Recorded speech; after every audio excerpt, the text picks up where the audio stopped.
تو جب ہم کسی کی زیادتی کو خاموشی سے برداشت کر کے مسکراتے رہتے ہیں اور اپنے رویے میں کوئی تبدیلی نہیں آنے دیتے، دوسرے کی گالیاں سن کے بھی بہت تحمل اور نرمی کے ساتھ اس کو پیار سے کہتے ہیں کہ بھائی اگر مجھ سے کوئی کوتاہی ہو گئی جس کی وجہ سے آپ ناراض ہیں تو مجھے معاف کر دیجیے، تو انسان کا مقام بلند ہوتا ہے، گرتا نہیں ہے۔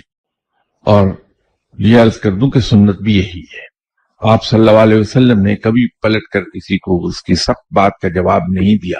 جب ہم لوگوں کی تنقید کو کھلے دل سے برداشت کرتے ہیں اور اس پر غور کرتے ہیں کہ اس نے جو تنقید کی اس میں کہاں کہاں سچ تھا تاکہ میں اپنی وہ کوتاہی دور کر لوں، تو وہ باعث رحمت ہے وہ تنقید۔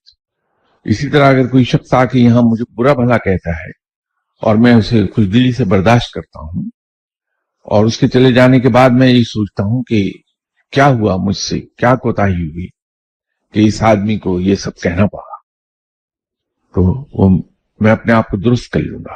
تو اس سے دو فائدے ہو جائیں گے کہ میری کوتاہیاں ختم ہو جائیں گی میرے اندر سے، اور میری انا کا بت ٹوٹ جائے گا۔ یہ چیز جو مجھے ستاتی ہے کہ گالی کا جواب میں گالی سے دوں، اینٹ کا جواب میں پتھر سے دوں، وہ میری انا ہے اور کچھ نہیں۔